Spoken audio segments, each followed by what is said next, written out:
To start off with, just the basic instructions is that you can switch on the video if you feel comfortable. So that would be more interactive and the speaker would feel more comfortable to interact with. So you can switch on the video. And if you have any questions, you can raise a hand and you can just leave in the chat box the question. So we'll take it up accordingly or we'll take it up in the end. Please note that don't put the question privately to Rana, that is the speaker, just put it so that everybody can see. And so if you put questions, I'll take it down and we'll take it up later, or through the conversation, I can ask Rana in the middle only to answer your question. So let me introduce to you the speaker for today. Rana Mahapatra is a 2020 graduate in BA LLB Honours from Symbiosis Law School, Pune. She has held many positions of responsibility during her law school career, such as member SLS Pune MUN organization, PR media and website committee, and also the convener and advisory board member of SLS Pune Student Bar Association. She's an avid reader, motor, and a debater, and has participated in many and won many competitions during the last 5 years in her college. Few of them being the prestigious 15th William West East International Commercial Arbitration Competition, 17th NLIU INADR International Law School Mediation Tournament, and GS Raisoni National Moot Court Competition 2016, to name few. Apart from this, she is a frequent attendee and a contributor in many law-related seminars and has many publications, research papers, and blog entries to her credit today. Rana is aiming at pursuing a career in international dispute, settlement, and arbitration. In advancement of the same, she has been a member of Young ICCA 2019. She'll be pursuing her LLM in comparative and international dispute resolution and arbitration from University of London starting from September 2020. So now I would hand over the webinar to Rana, and you guys can take any points on your notes, and if you have any questions, just leave it in the chat box. We'll take it up later. Thank you.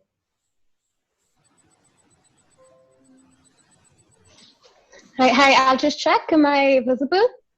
And am I audible? Yes, Rana. All right, perfect.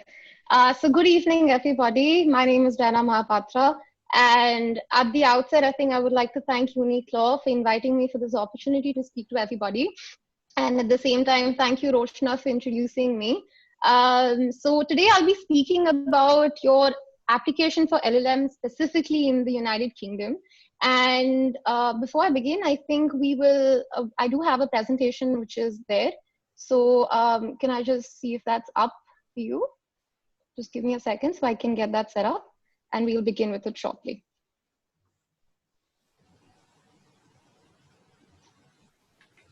Can we have it on full screen mode maybe? Perfect. Is everybody able to view the presentation? Yes, Rana, you can see it. All right, perfect. Right, so let's begin. And I will be specifically talking about applying for an LLM in the UK, but there are certain aspects of this that also apply to your applications, not just in the UK, but also in the United States of America, European universities, and also Asian universities, for example, NUS. So if you have any questions along the way, feel free to let me know and I'll try and clear them as soon as possible, right? Okay, so now beginning with why an LLM. So if you can go on to the next slide. At this point, before we even talk about how exactly is the application process going to be, it's important to understand as to whether you want to pursue an LLM or not. And effectively how that works is that an LLM is a postgraduate course, right? So it is something that you do after your undergraduate course is done, or you have a few years of work experience, or you are already enrolled with the bar.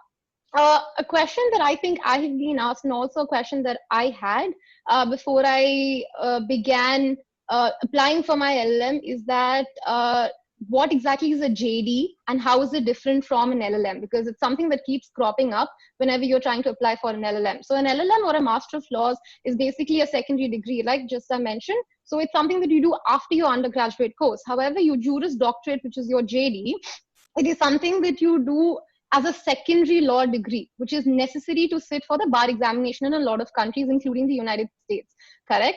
And the major difference in that is that LLM obviously is for a 1-year course if it's taught, 2 years sometimes if it's research based. And if it is for 3 years, then it's a Juris Doctorate course. So they're essentially very, very different things. So I hope that clears a doubt that you have the initial stage. Now, I think that this is very common, but I did want to touch upon a few benefits that we have when we are pursuing an LLM, and at least personally, what guided me to go ahead and apply for an LLM. Because let's be real, it does take up an entire year, and it is an expensive program that you need to do after 5 years of law school, or 3 years if you're doing it post your graduation. So one of the first and foremost things that you need to understand while you're doing your LLM is that it involves specialization, correct? So when you're going for an LLM, which is a course of 1 year, you are looking at a specific topic of law that you want to pursue after your undergraduate course. So essentially it brings in a sense of specialization where you're studying only a specific thing. And sometimes you do have the concept of a dissertation, which is there. So when you're in the process of researching only a certain aspect, obviously it brings in a little bit of specificity, which is important, right? Second is networking. Well, obviously this goes without saying. Whenever you're going to an international institution or university, which requires you to interact with people from, well, diverse communities, it does bring in networking. And understand that you're going for an LLM at a postgraduate degree. So it means you're going there with the aim of pursuing it as a career. So the networking that you do at your postgraduate degree or your LLM degree is not something which is basically for, say, an internship or just to get to know certain people. It is in fact to advance your career when it comes to a law profession. Job prospects, I think I will be touching upon this, and I'm sure a lot of you will have questions regarding this. So again, a job prospect, if it's something that you're looking for after an LLM, which is again a very subjective matter, because a lot of people go for an LLM purely from an academic point of view. Doing an LLM or pursuing an LLM definitely increases your job prospects, because like I said, when you bring in specialization to a particular course that you're doing, then it tells the company or the firm that you're applying for that this is what I'm particularly interested in, this is what I have specialized in. So I will be fit for this role or job that you will be providing me. So that goes without saying. Things like increased exposure and being a part of world-renowned universities obviously brings with it major perks. And this does not just include, facilities or infrastructure such as libraries or moot court competitions or whatever it is. But apart from that, I think it also, you must take into consideration the fact that you will be meeting people from not just different cultures, but from different jurisdictions. And when you're pursuing something like international law, say it can be commercial, it can be international human rights law, it's very important for you to understand the different dynamics and jurisdictions that different people bring with them. So having a knowledge of that and being able to interact with different kinds of people obviously gives you that edge when you're working at a multinational firm or, say, a company. I think one last thing that at least I took into consideration while applying for an LLM outside India is the fact that there are a lot of courses which are not available as part of the LLM course in India. Now, I'm not sure if that is because some parts of law are probably very new and at the infant stage when it comes to India. But for example, I applied for arbitration outside the country, and I personally felt that there weren't a lot of LLM courses which maybe would have helped me broaden my horizon. So that is also something that you need to take into consideration while you're looking at applying outside. I think I wanted to talk about one specific aspect, and this is something that I had to personally decide when I thought of applying for an LLM, and that is whether you need to have work experience before you go for an LLM, if it's a choice, and whether it'll actually help you in your career. Now, again, when you're looking at the importance of work experience before you go for an LLM, it's a very subjective matter. Like I said, if you're currently in your undergraduate degree, and you feel like you need to go ahead with a certain specific aspect of law, then it makes sense for you to go for an LLM right after your undergraduation program. But if you're somebody who has graduated from law school and you're working for a few years and then you feel like you need to go back for an LLM just because you feel like you need to specialize in certain aspects after you have worked and this is what you feel like you want to do for the rest of your life, that also makes sense. But again, it's not something that there's no hard and fast rule is what I'm trying to say. So you can either go for an LLM after a few years of work experience, or you can go for it immediately after your undergraduation. What I can tell you is that there is no necessity, or it's not a mandatory thing to have a few years of work experience when you're applying for an LLM. So when you talk about experience in your applications, your internships do count. If you are working within any international organizations or any firms, even in India or outside, it does help your application. But there's no hard and fast rule that you really need to have worked in a proper company as an employee for a certain years just so you can apply for an LLM. So that's probably something that you could keep in mind. Now, if we can move on to the next slide.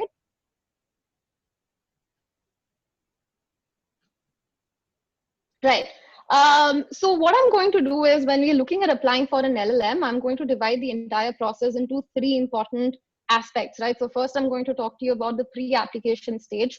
I will be talking about the actual stage of application, and then I'll be also touching upon a little bit of the post-application stage, which is what you're going to be doing after you've applied.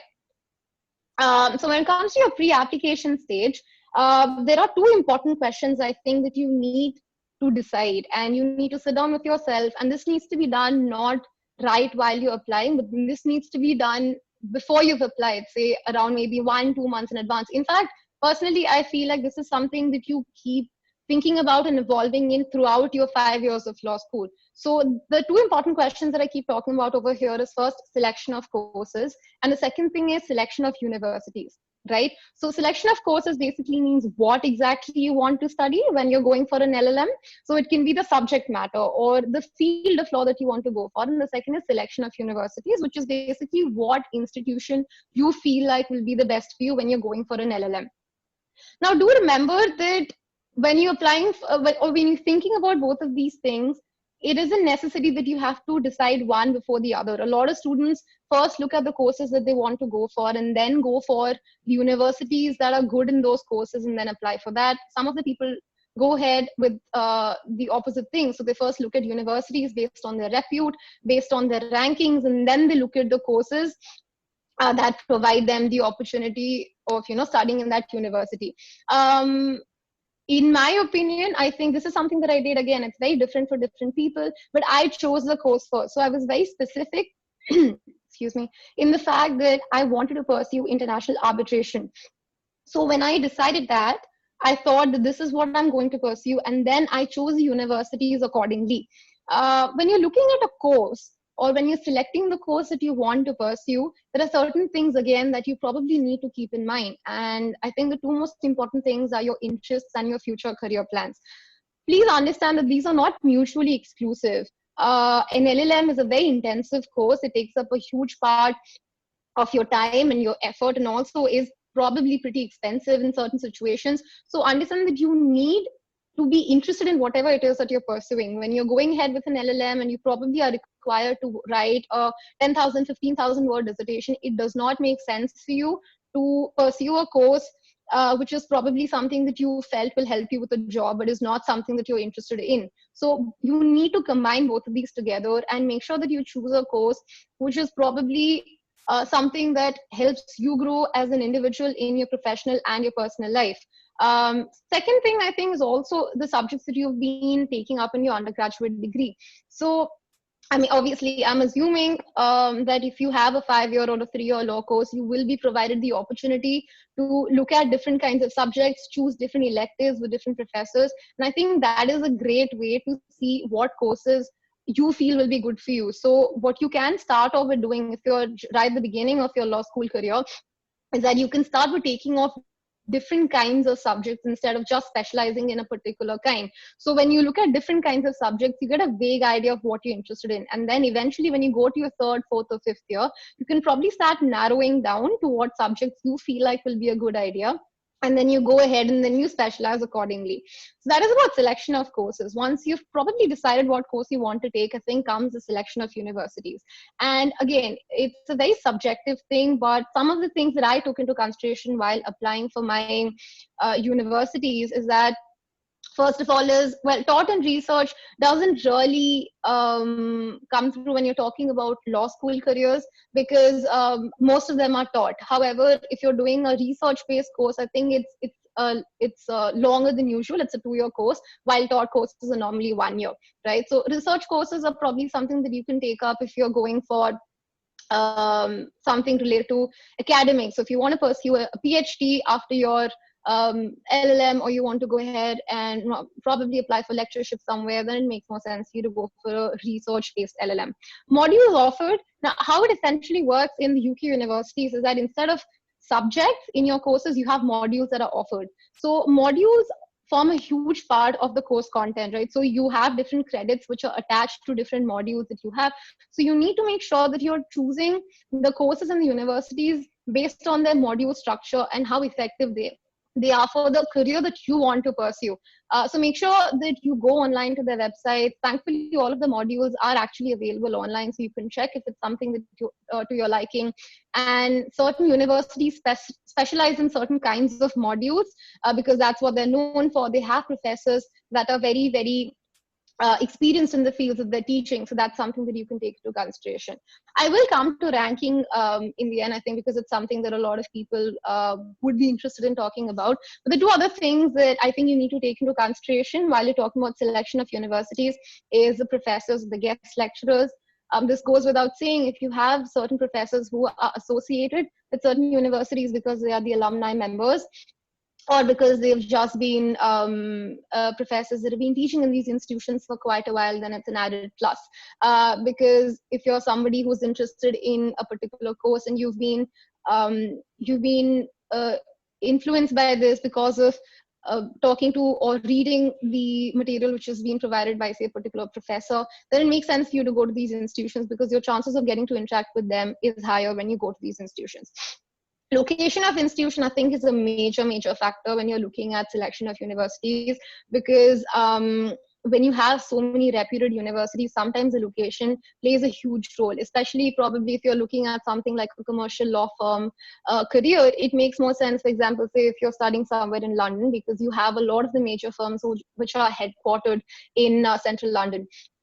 So it makes sense for you to be there because sometimes these institutions allow people who are working in these firms or institutions to come and speak to you, and you can probably get talking to them on a daily basis or a face-to-face basis, and that is a huge plus.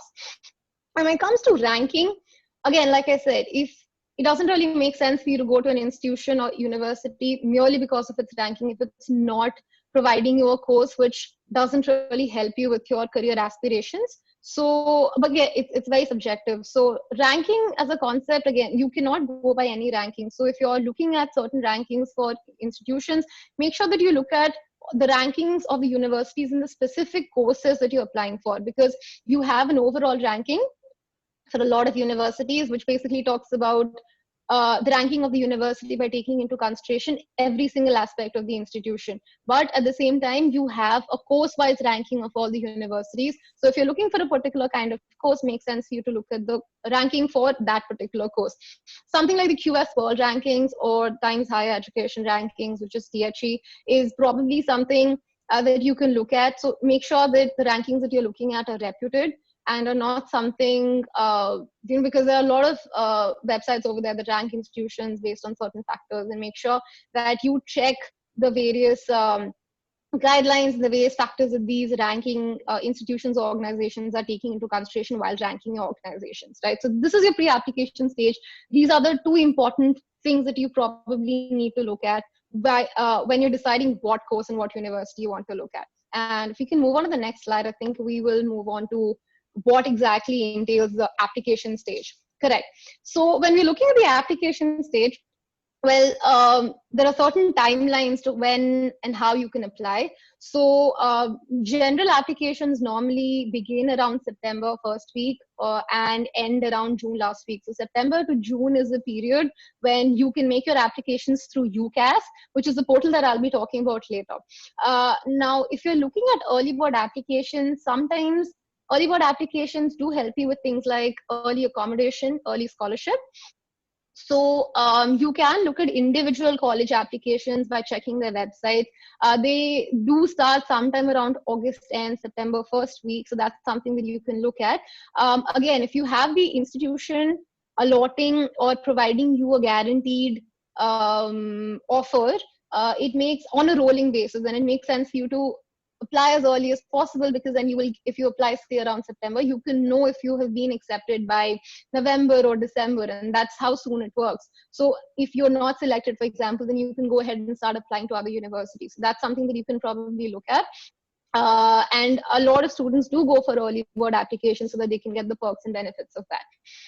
There's also something called the late applications or the clearing concept that you have, which is after the June period of general application. So for example, say you have not applied to a particular university, and you later realize that it's something that you probably want to pursue. Then what institutions essentially do is, if they have a course where you do not have all the well, the required number of students being allotted a seat, if I may, or if they're not, if they don't have enough applicants, then they do open it up for clearing, which means anybody can apply. And if you do go ahead and you meet all the criteria, then you are allowed to apply. However, please remember that most of these are clearing processes. They are based on the fact that they need to have certain specific, first of all, criteria that need to be met, and they also need to make sure that they have the ability to allot you or give you an offer. So do not bank on clearing. I think it makes more sense for you to start applying September onwards. You have ample amount of time, so it shouldn't be a worry that way. And clearing is probably for somebody who hasn't decided that they want to pursue an LLM and do so at the last minute. But again, it's not very advisable because it comes with a lot of uncertainty. And because most of the fall semesters start around September, you will essentially be late in applying for your visa and a lot of other things if you're going for July to October. Right. So if I can move on to the next slide. Right. Now that we have that out of the way, I think we need to talk about how exactly do you apply. So when you're looking at UK universities, there are two essential paths that you can take. First is UCAS, which is Universities and College Admission Service, which is essentially a portal in which you register your own details, and then it allows you, after creating a UCAS application by paying a certain amount of fee, to apply to around 5 choices with one application form, right? And what happens with UCAS is the process begins with you registering your details, and UCAS isn't just about applying to certain universities. It also tells you about different things such as what kind of courses you can choose, what kind of universities you can choose. You can also look at the different aspects of visa, language tests. So it's a very if you go to the UCAS website, I think I have given the link at the end of the presentation, you will realize that it provides you with a wide range of information that you probably need from the beginning to the end of the entire process. So it's very, very informative.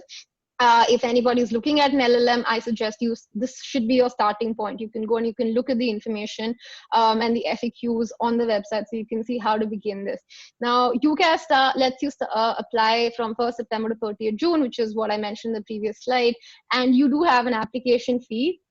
So that is there. You need to take that into consideration. The second way to apply is, again, individual applications, which means that you go to the websites of different universities individually and you do that. So you apply individually to each university. Now, there's no real way we can determine if you want to apply for UCAS individual applications unless you take into consideration your own unique situation. So a lot of people tend to go for UCAS if they're very sure of what course they want to apply. So under UCAS, you can either take one course and you can apply to 5 universities, or you can take one university and you can apply for 5 different courses. Now, if you're somebody who is looking at not just institutions inside the United Kingdom, but you're also looking at universities, say, in other parts of Europe, then it makes more sense for you to go for individual applications. But individual applications do come with individual application fees. So if you're applying for certain universities, you need to, right. Third point under UCAS, 5 choices is one UCAS application form. Right. So like I just mentioned, so when you're applying through UCAS, you have up to 5 choices, right? So you make one application, and using that, you can apply to either 5 universities with the same course, or you can have the same course in 5 different universities, or one university with 5 different courses. And what I'll be talking about what a personal statement is eventually, but when you're applying for any university or course using UCAS, you need to submit only one personal statement. So you don't need to make different changes, and you don't need to submit 5 different personal statements. So I think in that way, UCAS does help a lot, because like I was saying, individual applications can be a little more expensive because you have to individually pay for all the applications that you're making. But in the case of UCAS, you just do it for one application and then you can send it out to 5 more options. I hope that answers your question. If not, just let me know. Right, so moving on to the next slide.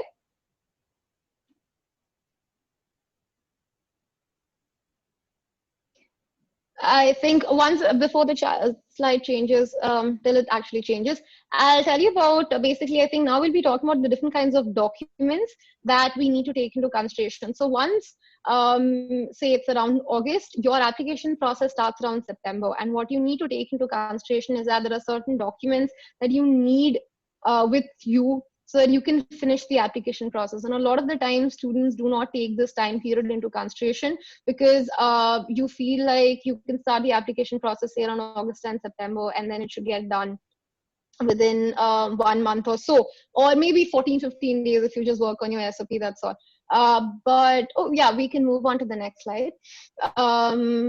But what needs to be taken into consideration is that there are certain certificates or documents that probably will require you to start way in advance, because they might take time for you to procure, because in some of the situations your university is involved. And I will go through 2 important documents individually, but I'll give you a gist of what different kinds of documents probably require from you.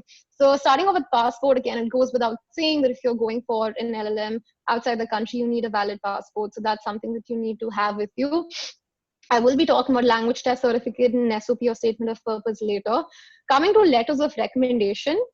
So most of the universities require you to give them at least 2 to 3 names. That is the norm. So it's either 2 or 3 names of people who will be providing you with a letter of recommendation. They don't always contact these people for your letter of recommendation, but make sure that you talk to these people well in advance, and they are sure that they will be able to do it within a deadline, right? So a letter of recommendation is basically a letter which is provided on behalf of you by somebody who's either taught you during your undergraduate degree, or somebody who you've probably worked under, say during your internships, or if you're a professional, then during your professional life.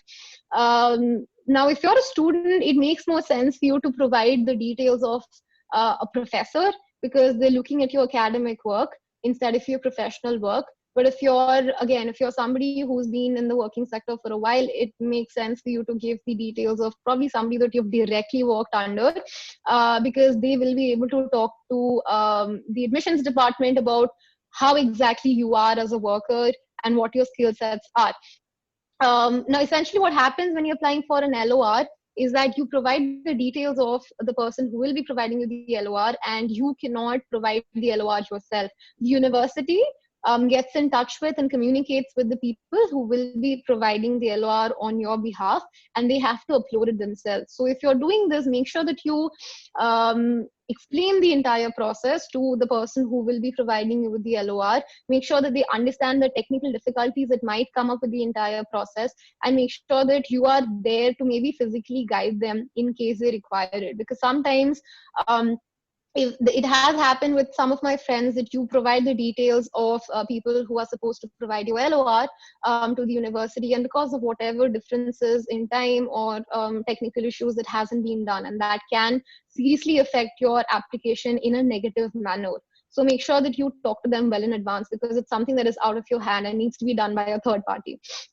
Writing sample. So not a lot of the universities ask for this, and it's probably optional at this point, but the writing sample is basically a sample of any academic piece of writing that you've done throughout your law school. So if you're a law school student at this point, it's probable that you have multiple research publications, or you have blog entries, or you have assignments. And the main reason of asking you for a writing sample is so that you can understand, you can show your critical thinking abilities, your analytical abilities, your articulation, your maybe research methodology, and a bunch of other things. So make sure that you're picking up a writing sample which features in your top 3 or your top 5, and make sure, if you can, to choose a topic which is in consonance with the course that you want to apply for, so it makes more sense that way. Your CV and your resume, again, it's something which is very basic. Please make sure that it's very specific and to the point. I do not think at this point that I need to be talking about how exactly you need to go about with your CV. But I think one thing that you must keep in mind is that your CV should not be the same as your statement of purpose. A lot of people commit this mistake where they basically take their achievements and they mention it in both. And essentially, by doing this, what you're doing is that you're wasting two opportunities to present two different selves of yourself to the admissions department. So your curriculum vitae has to be very, very specific. You need to mention things that cater to the needs of the course that you're applying for. So make sure that if you're applying, say, for example, a course which entails, well, commercial law, something like arbitration, does not make sense for you to include information about internships that you've probably done, say, with a non-governmental organization. It doesn't really cater to the needs of the admissions department that way. So you have to be very smart when you're making your CV that way. Academic transcripts is something, again, this probably takes around 2 to 3 weeks to process, because what you need to do is you need to apply to your university for this, and sometimes the university needs to directly mail it or courier it to the university that you're applying for. So make sure that you talk to your exam department about this. If you need to go and talk to the university, make sure that you do that well in advance. If you're a student who is probably currently in your 5th year and you haven't graduated, so it makes sense. You do not have your entire academic transcripts. So what you can do is you can give your transcripts till that point, and then once you've graduated, you have your final grades, you need to submit those in order to convert your offer from a conditional one to an unconditional one. Supporting documents and certificates, it's just basic things. So if you've mentioned in your application that this is something that you've won, or this is something that you participated in, make sure that you have documents to back it up, because otherwise they don't really consider it. Identification and photographs, again, goes without saying. It's something that you need to upload with every application. And now that we are done with this, I think I want to talk. Yes. Hi, yeah, Rana. So Nana has a question here. She's Right. asking, to what extent not having a publication but rather having other achievements affect my application? Right. Okay. So see, a publication is not the only thing that can help you get an LLM. So it's really not like that. Your CV, in effect, should be showing that you have done different things during your law school career. So if you don't have a publication, it's all right. It's completely fine. If you're asking about your writing sample, then you can, like I said, you can use an assignment probably that you've written. So that should be completely fine. I'm just saying that certain things like publications or moot court competitions probably add to your application. So it's not a deterrent if you don't have it, but if you have it, it's good, right? Is that okay? Can I move on? Are there more questions at this point? Okay. No All question. right. All right. Cool. Moving on to the next slide. I think now I'll be talking about two very important things when it comes to the documents which are required. First is the English language requirement. All right. So when you're applying for an LLM or any course in the United Kingdom, please understand that an English language requirement is mandatory. Even when you're applying for your visa, you need to show that you are capable of speaking in English. And the reason for this is that because an LLM is a degree level study, or it's basically a postgraduate level of study, it is extremely demanding. In fact, when you're going for something like law or medicine, which is highly specialized, your command over English needs to be at a minimum, at least at a level where you can understand the communication that is being provided to you. So it is in your best interest that you understand English as a language and can communicate using it, right? So different universities and courses have different test scores that you need to get in order to be eligible.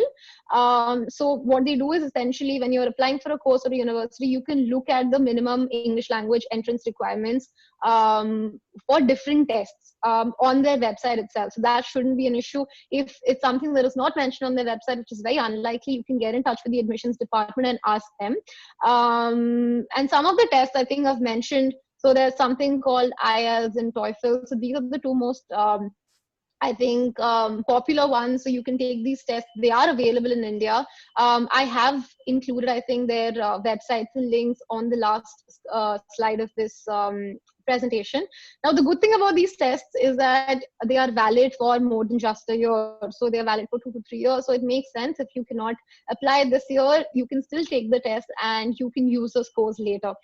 Most of these tests are very basic. And they test you on skills such as listening, writing, speaking, and things like that. So preparation for these are not extremely difficult. And I think nowadays, instead of paper-based, you have computer-based tests as well. So it just facilitates you getting your scores really soon. So that shouldn't be an issue.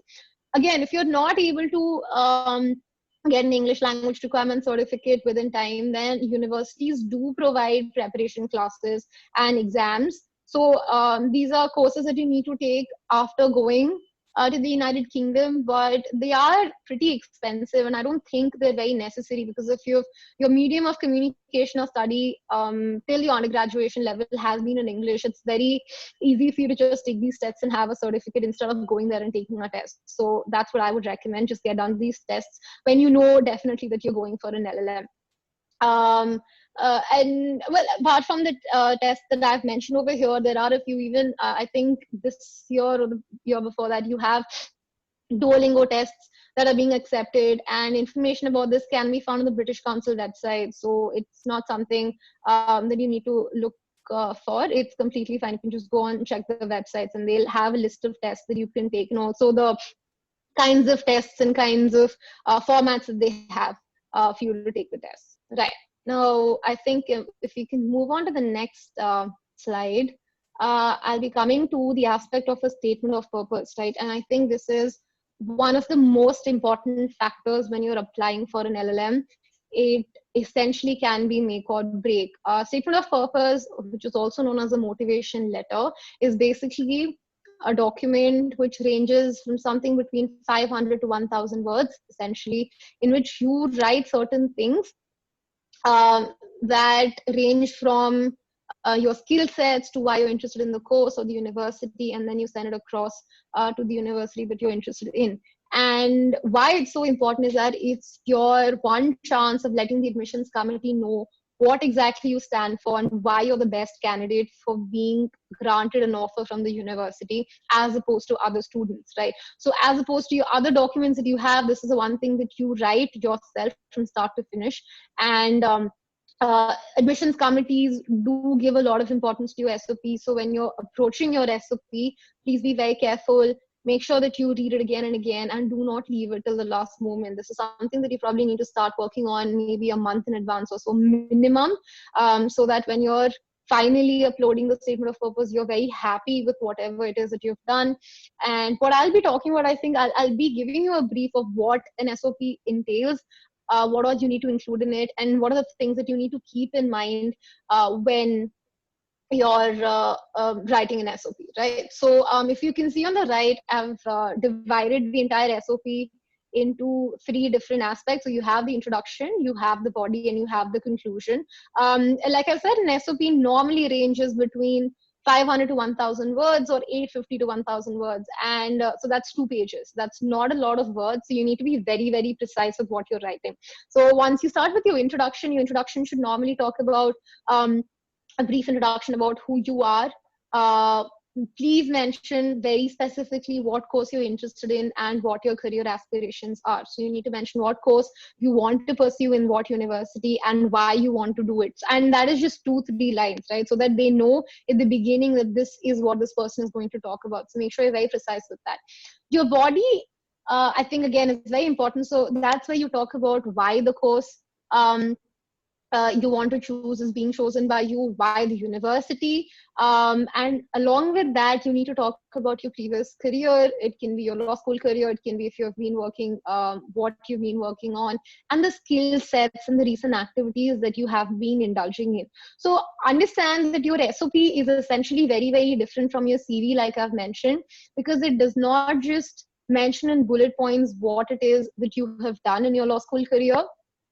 It talks about the skill sets as opposed to your achievements. So for example, if you are mentioning that, for example, if you've gone for a moot court competition and there was a team of 3 people and you went ahead and you won best speaker and your team won in the entire competition, right? So instead of just mentioning that we went for this competition and we won, um, uh, in the first rank, or we were winners, it makes more sense for you to word it in a way where you say, I led my 3 member team to victory in the subject matter so and so, and at the same time I grabbed the, well, if you're a best speaker, whatever. So what this does is, wording it in this manner talks about, first of all, that it was a 3-member team. So it talks about your team management skills. It talks about the fact that you've probably specialized in this particular subject that you want to pursue in because you went for a moot court competition, and also talks about your individual capability as a good speaker or orator. So you need to be very, very specific with how you're wording it. Do not keep it dry. Make sure that you talk about every single achievement in terms of how it has added value to you as a as a person, and as a law school student. Right. Rana, here Yeah. Rebecca has a doubt. What Yeah. if we are applying for multiple courses in the same university through UCAS? How do we then talk about a particular course in the SOP? Right. So, okay. So when you're going for a particular course, you just need to mention what exactly about the course it is that you attracted you towards taking up the course, right?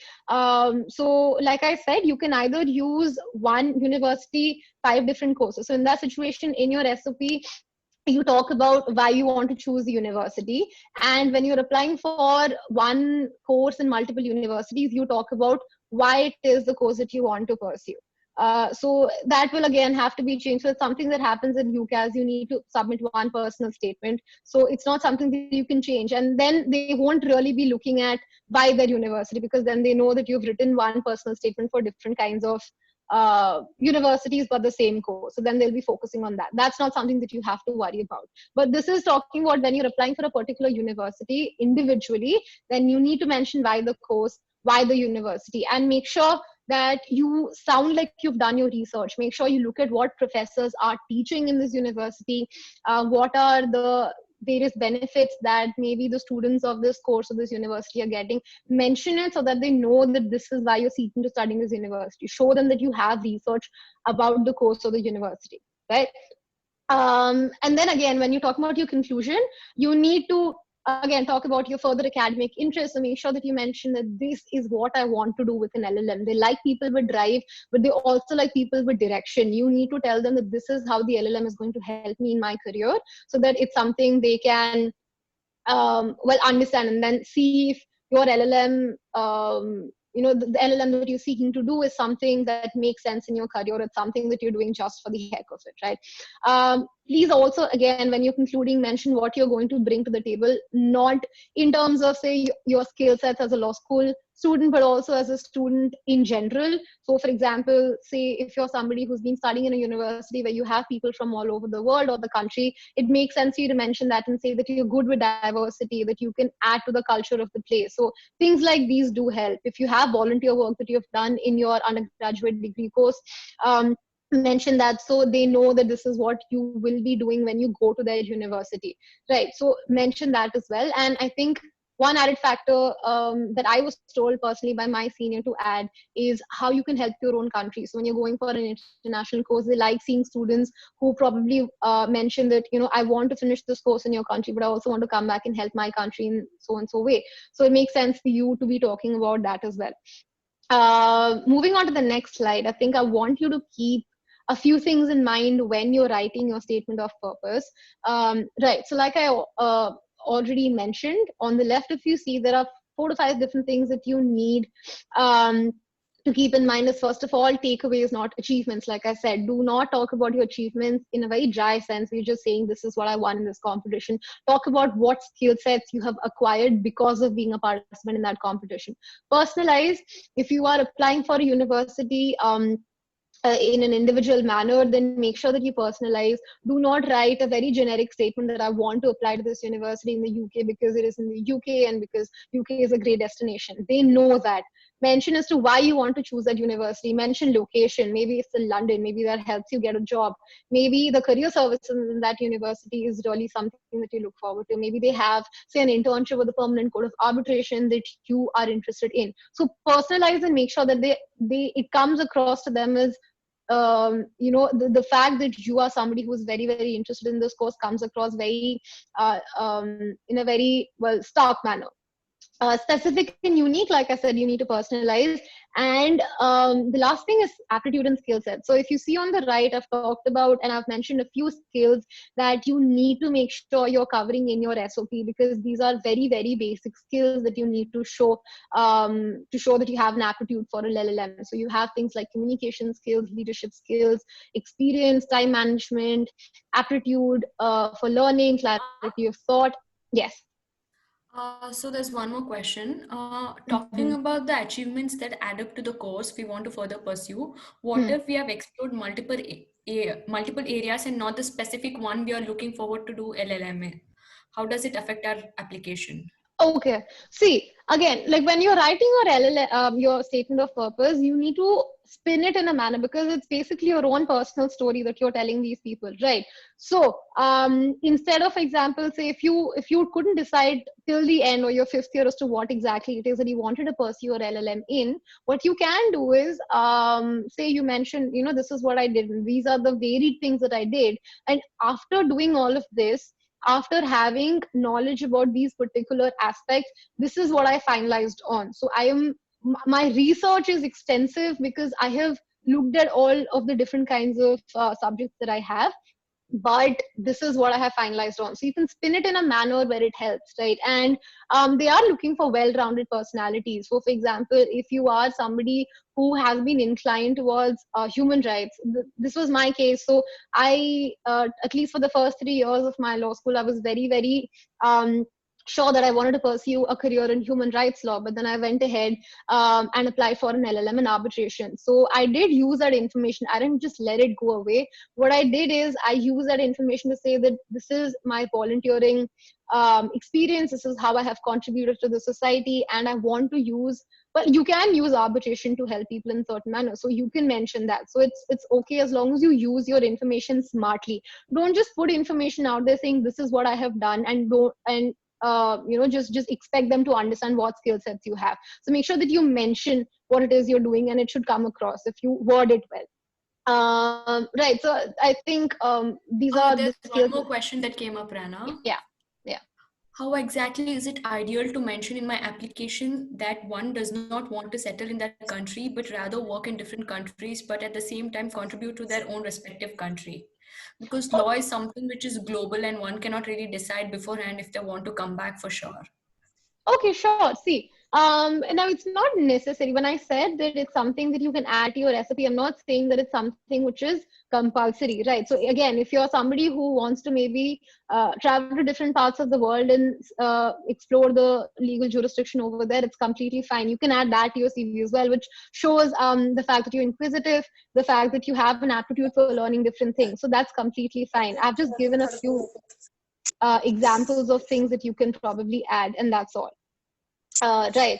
So it's not necessary that you have to do that, but it does help. For example, see, when because a lot of these universities in the UK are looking for diversity, and when I say diversity, they want to see how you can bring your culture and add that to their culture in the United Kingdom. So when you mention something like, I want to take this information and use it in my home country, it just gives them well, maybe the idea that you've come here and this is what you want to take away, and then maybe implement in the country that you're coming from. So it's just an example that I gave, but it's not a hard and fast rule that way, right? So this is basically your SOP. You need to keep these few things in your mind and make sure that when you're writing it down, you have multiple drafts that you have, that you prepare, personalize, and again, send it out to as many people as you can to get different kinds of feedback. Now, and when I say different kinds of people, it doesn't mean that, you just send it out to 30, 40 people.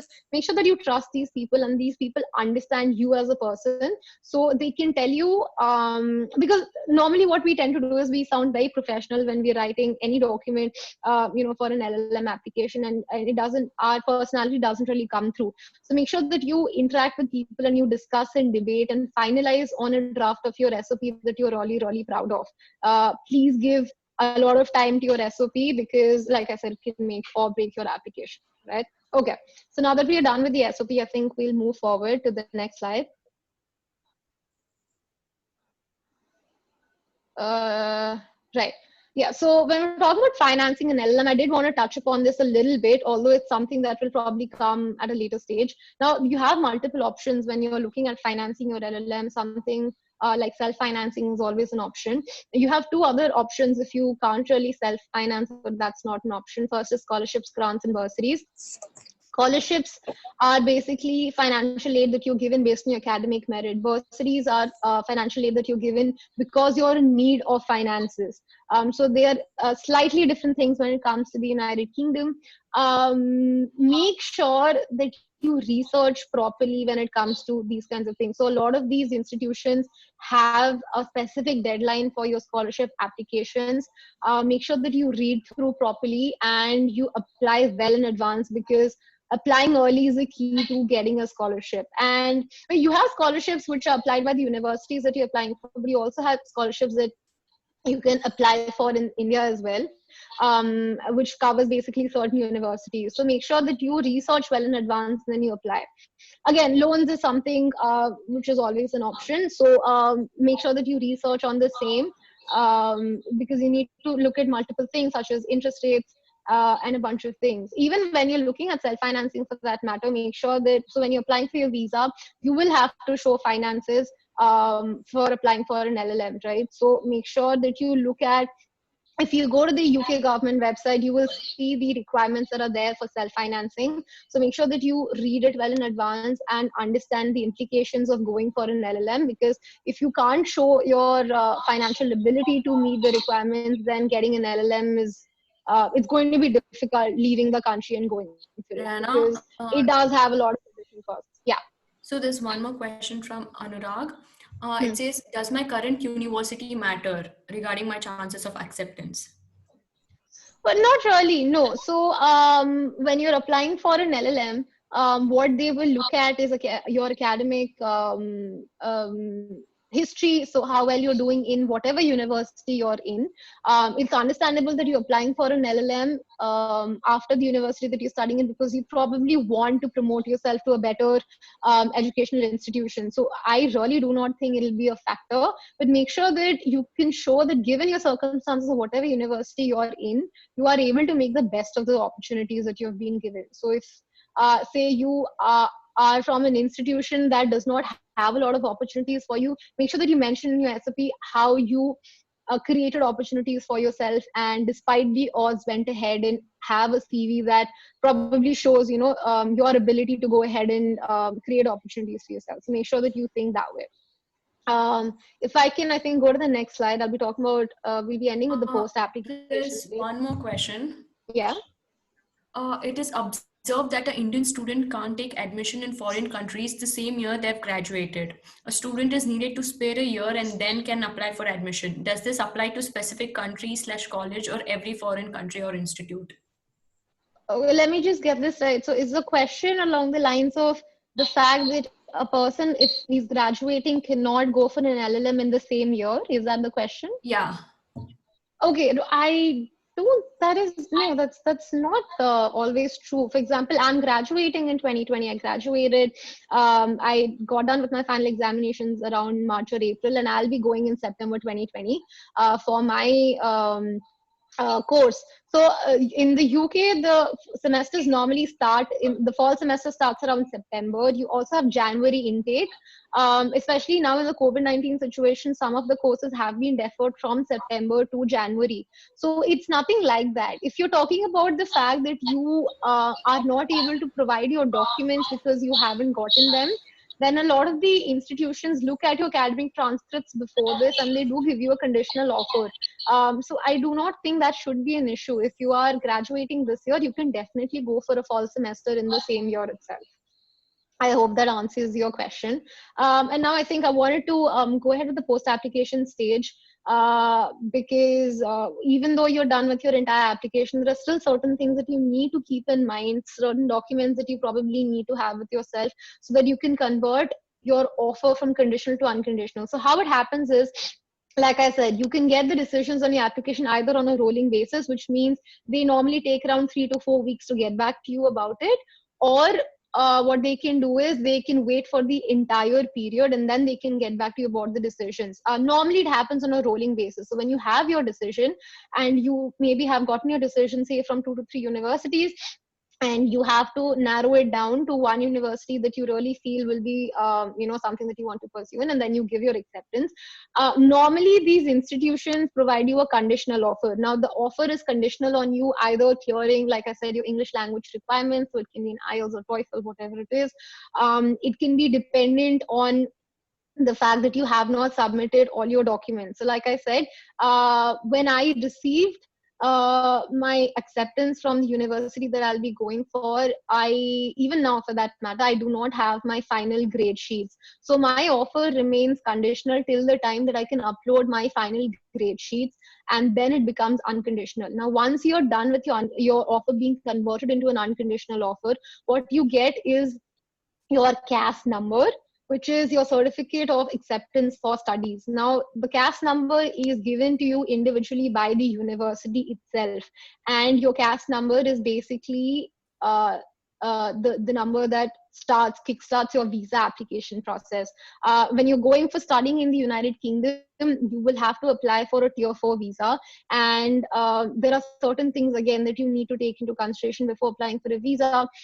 For more details, you can go to the UK government website, the British Council website, and there'll be tons of information over there. Well, like I said, your CAS and your funding are two important things that you need to take into consideration and should have with you before you apply for the visa process. Normally, it takes around 3 weeks or so for you to get your visa. In these circumstances, in COVID-19 situation, obviously the numbers are going to change, the number of days that you need to wait for before you get your visa, but that is essentially how it works. And I think that brings us to the end of the entire process. You have your pre-application stage, you have your application stage, and you have your post-application stage. Diana, there's one more question. How important is extracurricular activities like social service or sports or any other activity for that matter?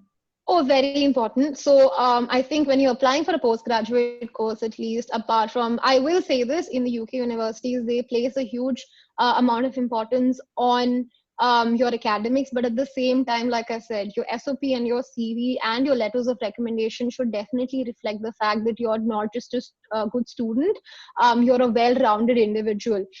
So the skill sets that I have mentioned before, I think when I was talking about what you need to include in your SOP, shows that you have to be a well-rounded individual. So if you're doing something like community service or volunteering, it definitely adds to your ability as a student. Things like team management, things like, say research capabilities, again, when you're going for an LLM, so the number of publications that you have, the kind of moot court competitions that you've done, because that helps in specialization of knowledge while you're applying for an LLM, or things like debating, because that shows your oratory skills. So all of this sets you apart from individuals, say, probably who just have a higher grades. So make sure that when you are putting forth your SOP, your CV, your letters of recommendation, you are providing to them a true picture of who you are as an individual, and are telling them that these are the skills that I have, because you're going there, as a well-rounded individual and not just somebody who's finished his undergraduate degree. So keep that in mind. Right. So I think I'm done with. If we can go on to the next slide, I think I have mentioned a few links that are there, which you can look at. So there's a British Council website, UCAS, IELTS, and you have the UK government website. So do check these out, and there's my contact ID in the end. So if there's any questions or queries that you have regarding the entire process, you can mail me. I will get back to you as soon as I can. And that's really it. I think. Do we have any questions at this point, Rochna?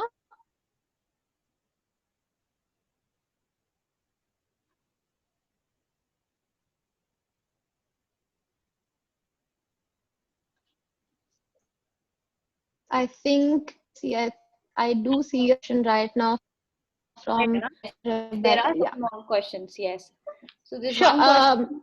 Yeah, Yeah, tell me. Yes, there LOR. are a couple more questions, Rana. What is the ideal CGPA out of 10 which universities look at? Okay, see, the CGPA again, every university for a course, they have CGPA. I think that's the last question that I can see from Rebecca. They have a minimum CGPA that is required before sending in the application. So, like I said, when you have a conditional converted to an unconverted, they will mention that this is a CGPA that you need to obtain in your school career in order to get it, in order to be able to apply. Look at well, if there is a good or a bad CGPA, I'm not going to call that. Universities which are higher up in the ranks are really low acceptance rate, definitely have higher CGPA. Make sure that you check the individual website and the courses, because some courses in the same universities have different CGPA requirements based on the difficulty level of the courses. So make sure that you check these details before you apply. Um,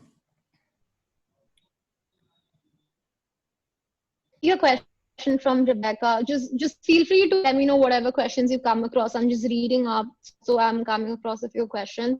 Rebecca's asked a question about LOR. If he treats the recommendation from us, does that count? Senior authorities at your institution before your university.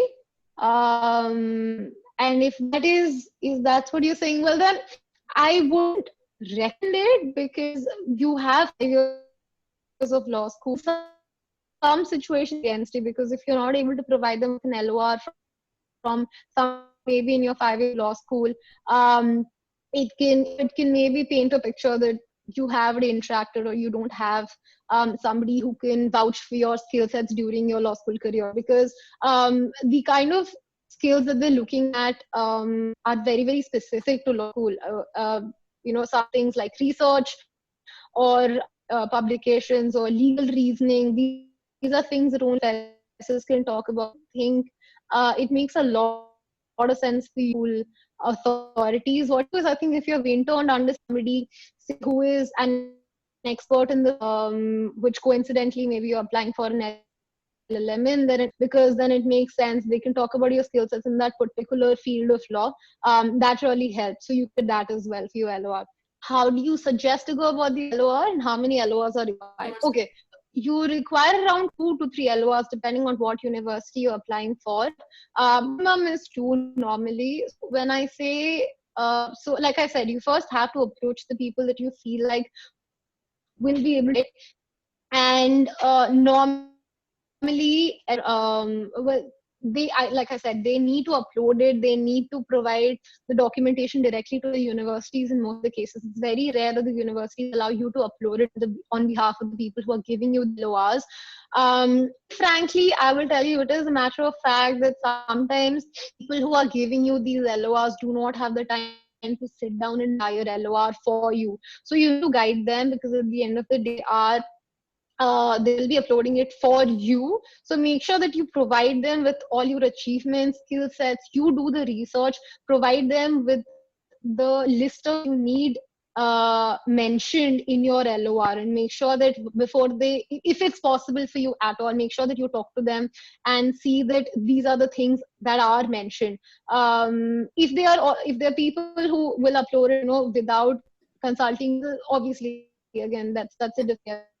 But make sure that you to them that these are the things to be mentioned in your LOR if at all possible. More questions. Right. And I joined a little bit late, sorry. I wanted to ask you a very basic question: how to decide whether to study LLM abroad or not? Okay.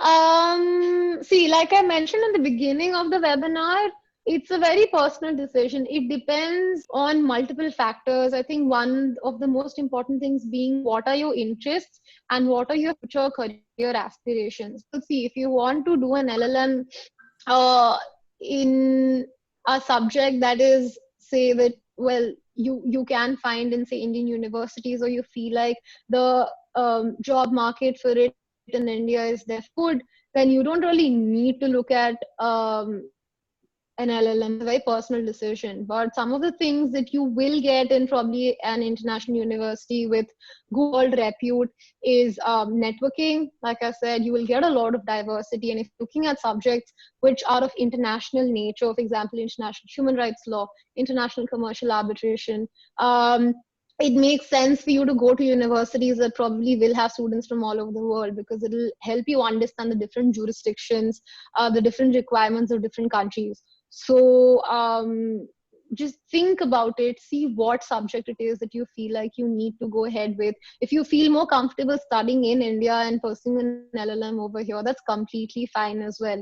I do not think it makes a huge difference for coming and applying in India in the job market, because this is something that I was told, at least by a few seniors, and I've attended seminars. So I don't think going for an LLM outside is, just, well, it just will just definitely give you a job in the Indian market, because it's just how the job culture is over here. Very frankly, they don't really care if you have an LLM outside until and unless you have work experience or show potential that way. So look at various factors and talk to a few people.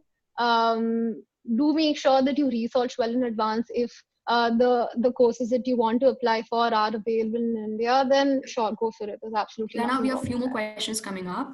Sure. Does my chance of getting my LLM application accepted increases if I have a work experience of 2 to 3 years? I'm sorry, can you repeat the question? Does my chance of getting my LLM application accepted increases if I have a work experience of 2 to 3 years? Okay. See, again, it depends on a few universities, right? So I have come across universities, well, not in the UK, but in other European universities that do look at a few, they do look favorably on the fact that you have a few years of experience in whatever field you're working in. So it really depends on how you can spin your story or personal statement. So it's not a deterrent per se if you do not have a few years of work experience. Like I said, it's a very university to university thing. But if you can show that you have been, say for example, if you want to apply for arbitration and you have a few years of experience, then sure, it's going to definitely add to your well favorably to your application, because it shows that you have been interested in the field and you want to maybe specialize a little more. So it's going to help. But at the same time, if you're somebody who's fresh out of law school and you do not have a few years of experience, that is also fine. So the next question is, can you speak about the various scholarships we can look at, not just the university specific ones? Okay, so as in, you mean from, is it mentioned somewhere over here? Can I see the question? Do they mean like inside India or I outside the think country? they're particularly talking about foreign universities. Okay, so how it works is, see, so like I said, first you have different kinds of universities providing you different kinds of grants and scholarships, very, very specific to a course.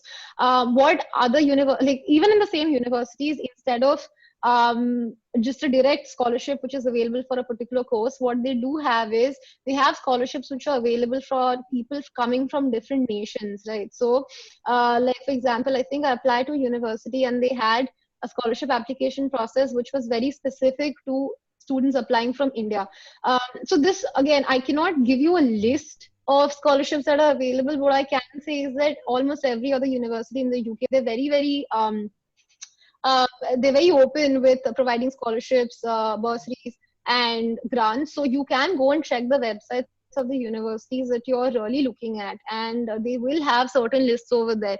What you can do is, if you're looking at scholarships, you will also find the details of that on websites such as British Council. And if you go over there, there are particular sections which talk about financial aid that you can look for when you're applying for foreign universities that way. So make sure to check that. And I think if required, if you want to look about particular universities, then you can mail me. And if I have the details, I will get back to you, or I can research on it myself and I'll get back to you. Because it's very difficult to say if you're not mentioning which university you're talking about. Yeah. The next one is, how much would it cost on an average to study LLM in England? How much do scholarships help in covering the expenses? Okay. See, so normally if you're looking at, so do understand that the cost of studying over there is going to be higher for you as an international student as opposed to residents of UK, right? So if, say, for example, the range is something around well, some 20 to 25,000 pounds. Roughly say 25 lakhs. So if I just have to give you a ballpark figure, and this is for international students. Now, apart from the tuition fee, you have different costs. So you have to take into consideration costs of, say, traveling to the United Kingdom, living expenses, even if you're living, on university provided accommodation, or you're living by yourself outside. Again, it's gonna be expensive. I think the cost depends on where you're studying as well. For example, some parts of London are more expensive compared to other parts of the UK. So make sure that you check accordingly.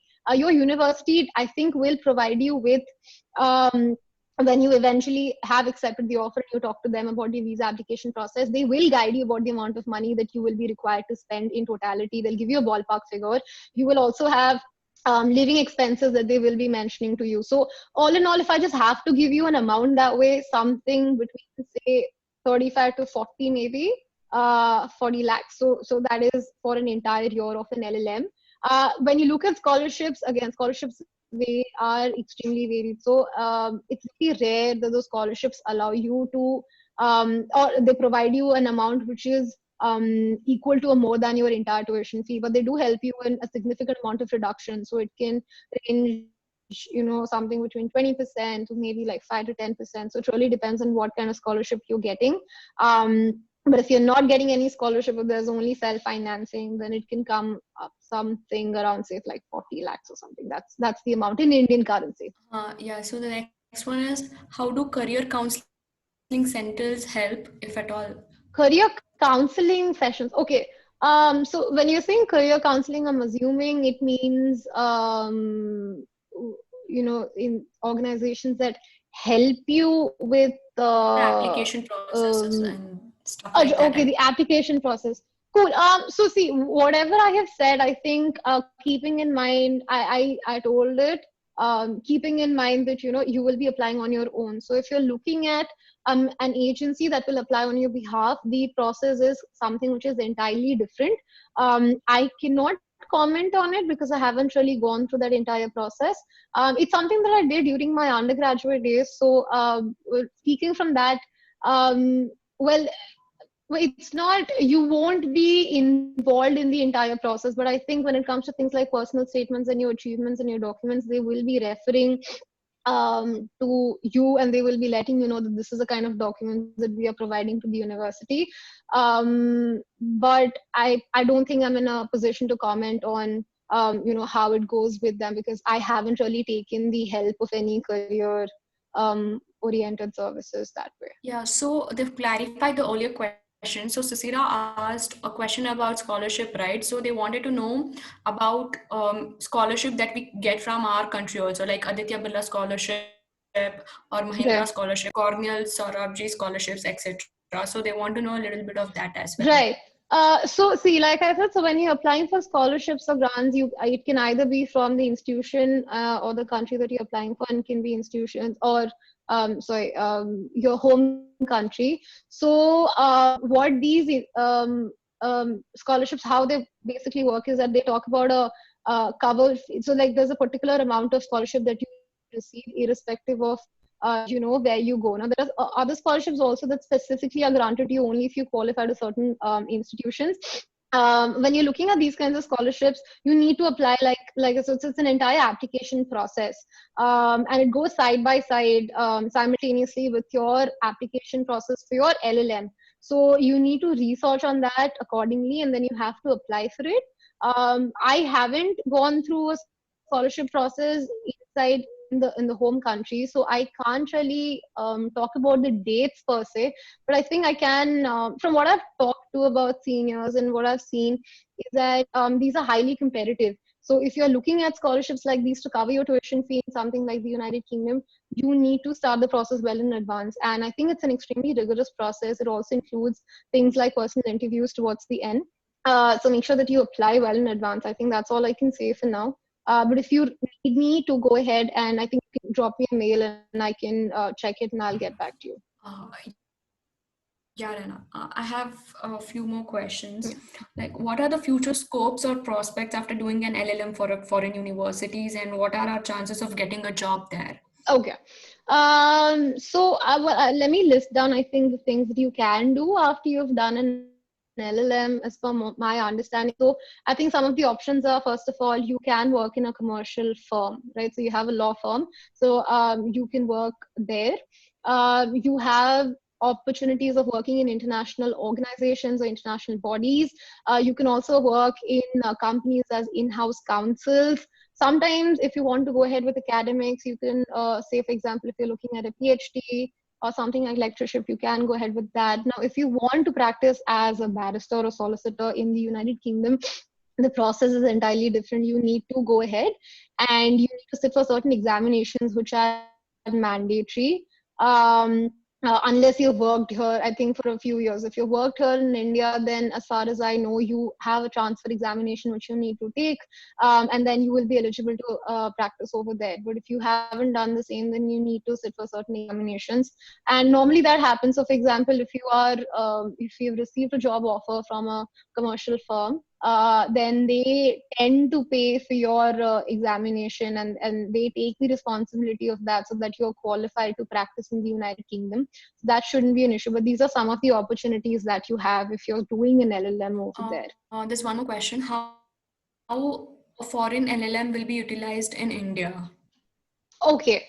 It's pretty much the same, like I said. So when you look at a job scenario, either when you're applying for a job over there, or you're coming here and you're applying for it, the considerations of the people who are hiring you probably remain the same.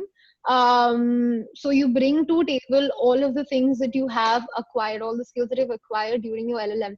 I think something that I was told very specifically when it came to this, when I was talking to a senior, is that a lot of the firms, international law firms or companies, who are branching out now, are looking at offices in India, and it makes Indian students a very lucrative bunch of people to delve into when they look at recruitment, because it's possible for these people to become heads, or they can come over here and then they can work under that firm, but they can be really placed or situated in India. So they have the advantage of being somebody who is from India and understands the legal situation over here because of their undergraduate degree, but at the same time also understand the international aspect, because that's something that they studied during their LLM.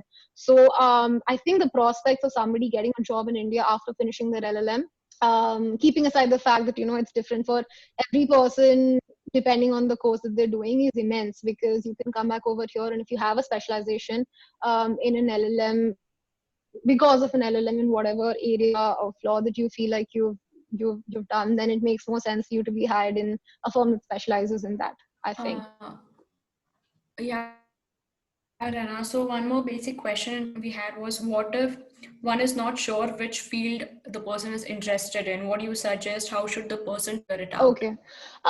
See, again, it's something that I think you need to keep working on throughout your 5 years of law school, right? If you're still in your law school. So I think one of the things that helped me, I think, in the initial few years of my law school, is that I made sure that I participated in multiple thing. So, and that includes going for moot court competitions, looking at research paper publications, because these are things that require you to research and look at different aspects of law. So when you do that, you understand if you're interested in something or not. So when and once you do that,